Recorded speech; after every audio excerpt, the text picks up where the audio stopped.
Dan aku melihat tulisan Arab itu pasang di jalan-jalan, ada yang ditempel di mobil, ada yang ditempel di sepeda motor. Nah, saya udah berpikir sama Bapak Yayo, katanya Arab itu kan bahasanya Gusti Allah. Ya, kok ditempel orang Indonesia mobil, Indonesia sepeda motor, kok kecipratan telek, Pak. Nah, itu, Pak. Nah, itu kan suatu penghinaan, Pak.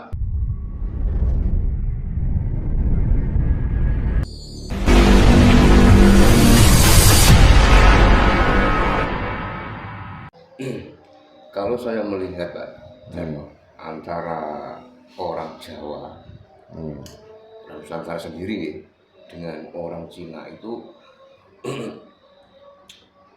saya pikir dengan melihat fenomena yang di masyarakat itu malah api wong Cina, Pak. Contoh kecil, Pak Darnowi. Orang Cina itu kalau punya toko pasti namanya itu pakai nama Jawa.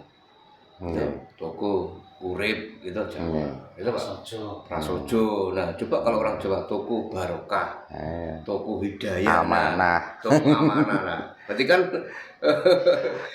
Lah ya dia kan memasarkan bahasa dari negaranya toh. Kalau orang Cina itu menyatukan dengan orang Nusantara. Terus kedua kalinya itu tentang nama.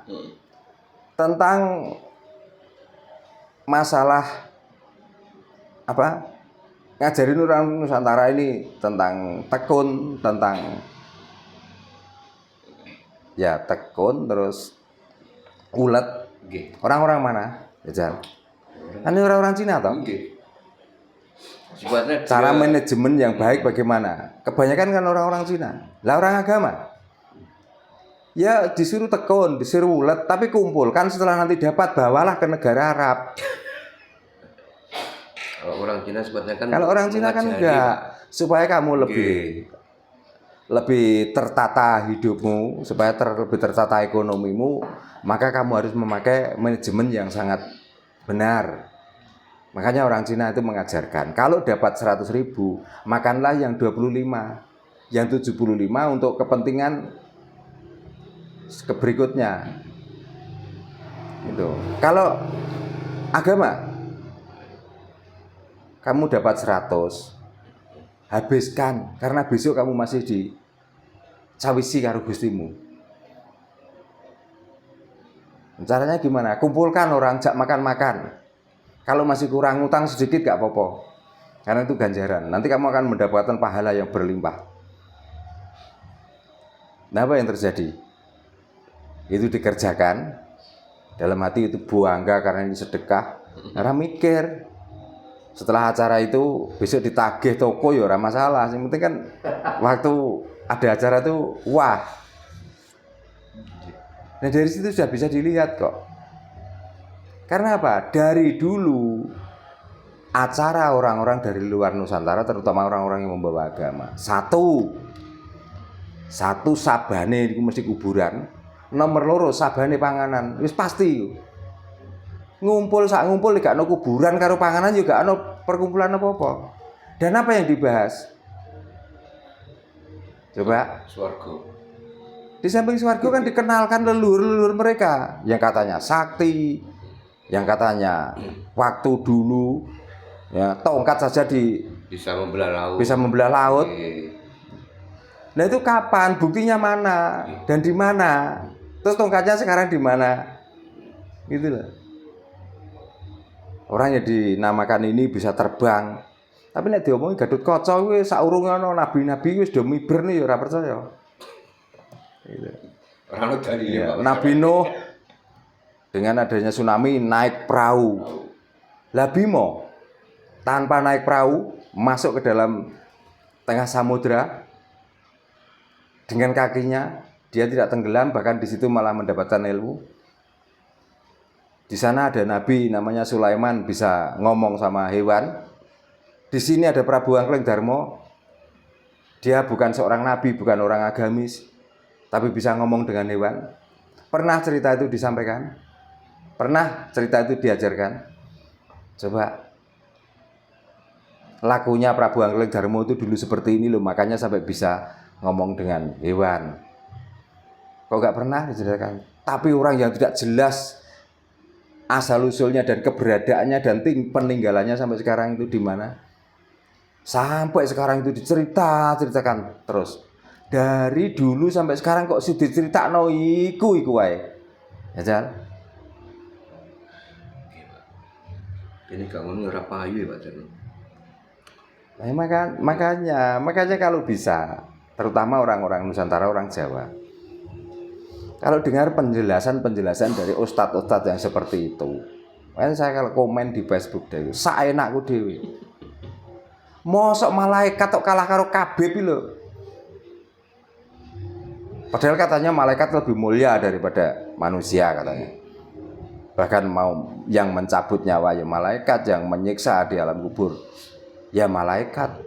Kok ada Habib yang menerangkan karena dia seorang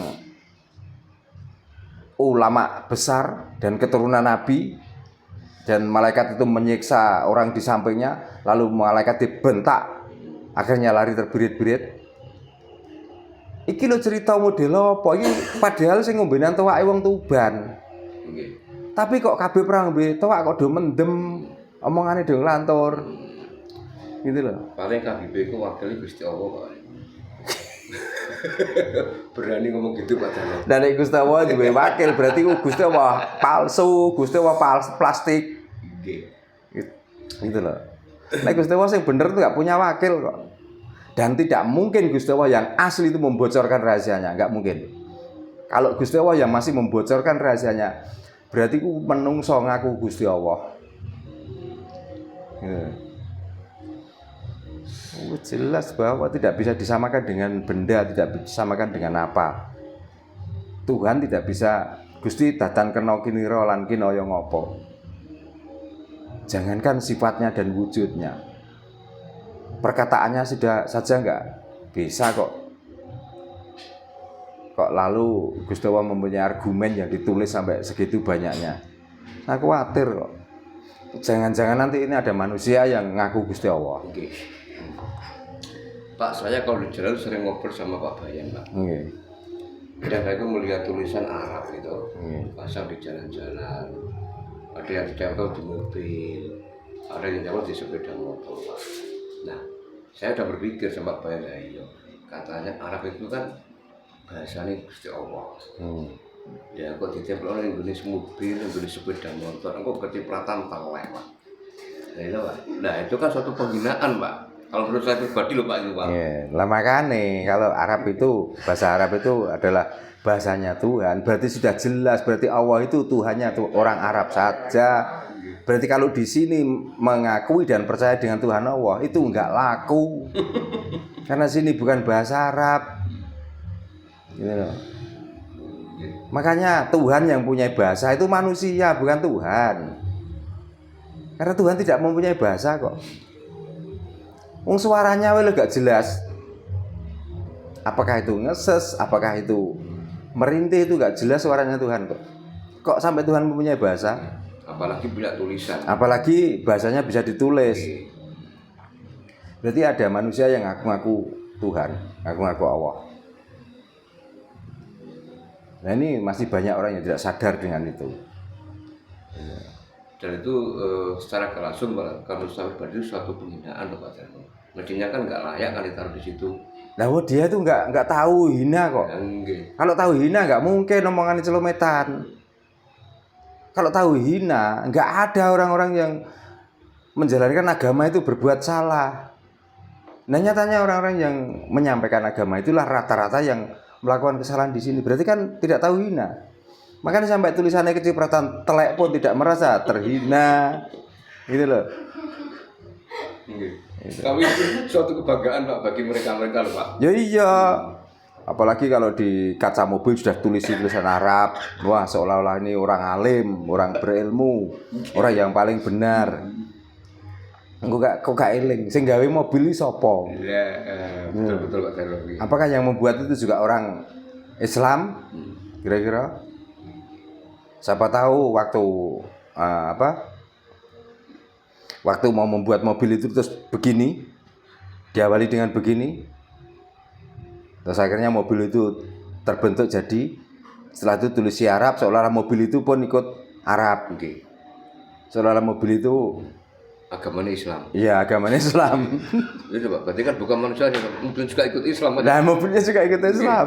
Enggak terima mobil, omah ya begitu. Ya ditulisi Arab. Dan makanya lihat di sini, apakah ada tulisan di sini? Iya Pak. Untuk apa tak tulis di rumah itu untuk apa? Percuma, gak ada gunanya. Kalau yang punya rumah perilakunya nggak benar, gitu loh. Ini nggak perlu. Foto ya harus semajang. Tanggalan ini kan kadang-kadang orang tanya, atau jam ini kan, ini jam berapa, daripada nggak ada tak tempelin jam. Tapi nek kon nempel no tulisan-tulisan sing macam-macam, apalagi simbol-simbol. Itu wong pamer jenenge. Mau perguruan, mau kasepuan, kok masih mau majang tulis-tulisan. Itu jenenge wong pamer. Iku wong sombong, kuwi wong dudoh-dudohno. Gitu. Orang tidak perlu menulis apapun di dindingnya. Kecuali kalau gedung. Beda lagi. Tapi kalau rumah pribadi, kok di situ ditulis simbol-simbol. Malah ini membuat bingung orang yang datang.